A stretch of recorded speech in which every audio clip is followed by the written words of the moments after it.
بسم اللہ الرحمن الرحیم۔ روحانی اسکالر شاہ حسین چینل سننے والوں کو شاہ حسین کی طرف سے السلام علیکم۔ معزز سامعین اکرام، آج ہم آپ کو اس ویڈیو میں ایک وہ چیز بتانے والے ہیں جس کا آپ مستقل مزاجی سے تجربہ کریں گے تو آپ کی قسمت بدل جائے گی، اور ایک دن آپ یاد کریں گے کہ ہم نے کسی اہل علم کی ویڈیو سنی اور اس پر عمل کیا۔ شرط یہ کہ اگر آپ اس ویڈیو پر عمل کریں گے تو، کیونکہ عمل سے زندگی بنتی ہے، جنت بھی جہنم بھی۔ عمل سے زندگی بنتی ہے، جنت بھی جہنم بھی، خاکی اپنی فطرت میں نہ نوری ہے نہ ناری۔ سچائی چھپ نہیں سکتی بناوٹ کے اصولوں سے، خوشبو آ نہیں سکتی کاغذ کے پھولوں سے۔ تمام پرستی سے کچھ نہیں ہوتا، ہوتا ہے تو سائنٹیفک علوم سے، سائنٹیفک اعمال سے ہوتا ہے۔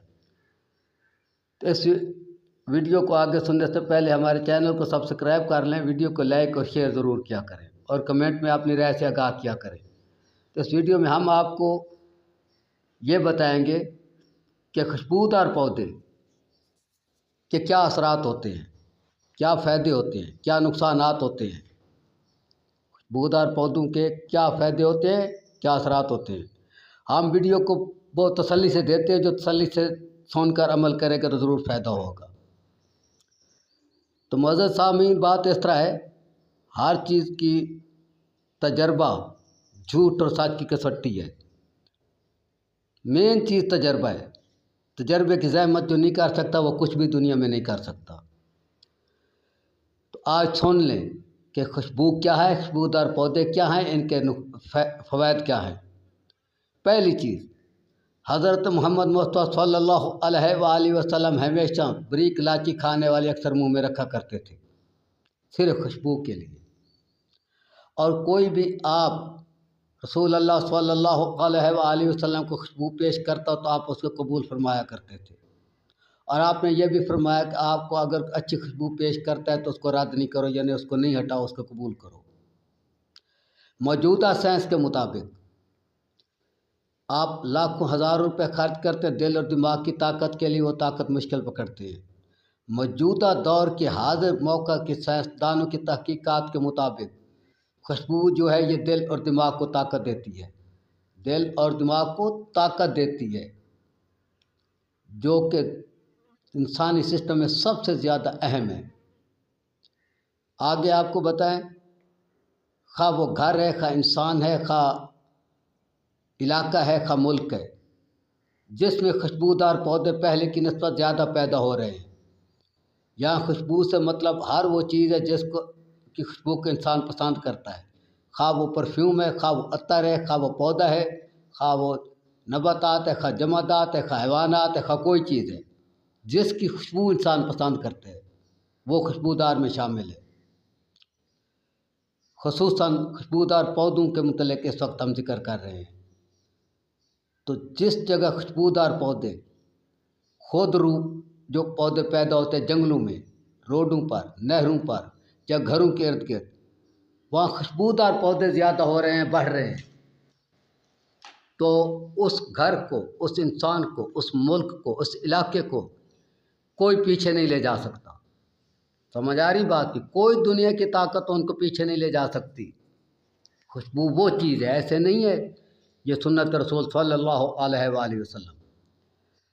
اور جس گھر سے، جس انسان سے، جس علاقے سے، جس ملک سے خوشبودار پودے کم ہو رہے ہیں، خوشبودار پودے کم ہو رہے ہیں، اس کی جگہ وہ خوشبو، وہ پودے پیدا ہو رہے ہیں، خواہ وہ سبزیات ہوں، خواہ وہ فصل ہو، خواہ وہ اجناس ہوں، خواہ وہ درخت ہوں، خواہ وہ نباتات کوئی ہو، وہ پیدا ہو رہے ہیں جن کی خوشبو یا تو وہاں کی اکثریت پسند نہیں کرتی، یا پھر ان کی کوئی خوشبو ہے ہی نہیں، وہ پیدا ہو رہے ہوں، یا وہ کاشت کیے جا رہے ہوں، یا وہ بیجے جا رہے ہوں۔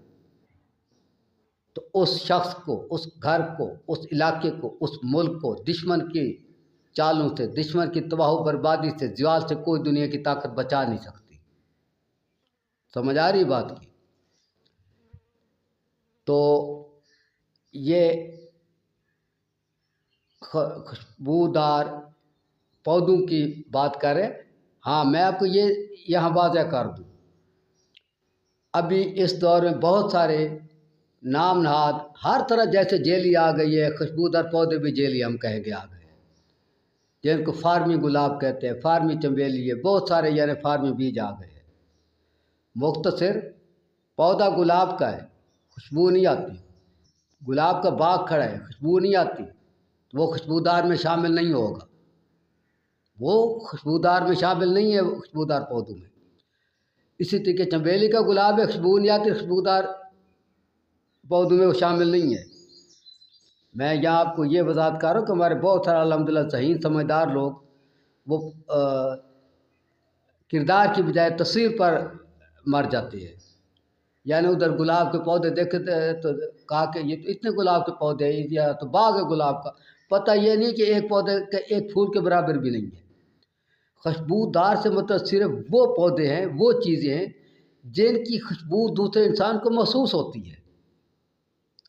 अगर उनकी खुशबू महसूस नहीं होती तो खा बाग है, खा पौधा है, खा जमादात है, नबातात है, कोई भी चीज़ है, वो खुशबूदार में शामिल नहीं है। उम्मीद है कि आप मेरी बात समझ जाओगे कि खुशबूदार में वही नबातात शामिल हैं, यानी वही चीज़ शामिल है जिनकी ज़्यादा से ज़्यादा खुशबू इंसानों को आती हो और इंसान पसंद भी करते हो। ये नहीं कि बाग तो काश्त हुआ खड़ा है गुलाब का, लेकिन खुशबू का कतरा नहीं आने जाने वाले को पता नहीं है क्या है क्या नहीं है, तो वो खुशबूदार पौधों में शामिल नहीं है। कोई भी इसी तरह का पौधा है तो वो खुशबूदार में शामिल नहीं होगा, क्योंकि अभी इस मुल्क पाकिस्तान में अपने इलाके में मैं देख रहा हूँ, पहले देसी आम की खुशबू आती थी, लेकिन आज नहीं है। आम मौजूद है, खुशबू नहीं है। पहले खरबूजों की बहुत ज़्यादा खुशबू आती थी, आज खरबूजे पहले से ज़्यादा है, खरबूजे बहुत है, खुशबू नहीं है। तो इसी तरीके से मैं किस चीज़ को शुमार करूं कि बहुत सारी चीज़ें जिनकी पहले खुशबू आती थी लोगों को, अब उनकी खुशबू नहीं आती। तो उसकी वजह ये है कि बीज तब्दील हो रहे हैं, उनकी जिनसें तब्दील हो रही हैं, जिसकी वजह से पहले वाली जो जिनस होती थी उससे खुशबू आती थी, अब जो नए बीज आ रहे हैं, नई जिनसें आ रही हैं, उनसे नाम वही है और देखने में चीज़ वही है, खाने में दिल चाहे तो जायका भी वही है, बल्कि फ़र्क तो जायके में भी आ रहा है, लेकिन वो दूसरे अहले जायका ही पहचानते हैं तो, लेकिन खुशबू नहीं है। समझ आई बात की? इसी तरह आप गौर करें तो बहुत सारी चीज़ें ऐसी आ गई हैं। दूसरी तरफ पहले मैं अपने इलाके में देखता था जंगलों में, रोडों पर, नहरों पर, तो खस का पौधा बहुत ज़्यादा होता था, जिसको आम ज़बान में हम खावी या खवी कहते हैं। और दूसरी तरफ वो एक पौधा होता है जो सरूट के मुशाबे होता है, कहाँ उसको कहते हैं सराइकी में, ज़िला मुजफ्फरगढ़ मुल्तान में, तो कहाँ के पौधे बहुत होते थे। लेकिन अभी अल्हम्दुलिल्लाह अल्लाह का शुक्र है, जो दिन है वो ख़त्म हो रहे हैं। तो इस तरह से मुख्तसर मेरा मतलब इन सब बातों का ये है कि हमारे जहाँ जहाँ हम आते जाते हैं, पहले की निस्बत जो दिन है खुशबूदार नबातात कम हो रही है, उसकी जगह वो नबातात बढ़ रही है जिसकी कोई खुशबू नहीं होती। तो अल्लाह रहम करे। आप अगर ये चाहते हैं कि आप तरक्की करें तो आप अपनी चार दीवारी के अंदर, अपने घर के अंदर खुशबूदार पौधे इतने लगाएं कि आपका दिमाग 24 घंटे खुशबू से महका रहे। फिर आप देखेंगे कि साल 2 साल के अंदर आपके हालात बदल गए या नहीं बदले। लेकिन शर्त यह कि ज़्यादा से ज़्यादा आपको अपनी पसंद की खुशबू आनी चाहिए उन पौधों से। ठीक है, अगली वीडियो तक अल्लाह।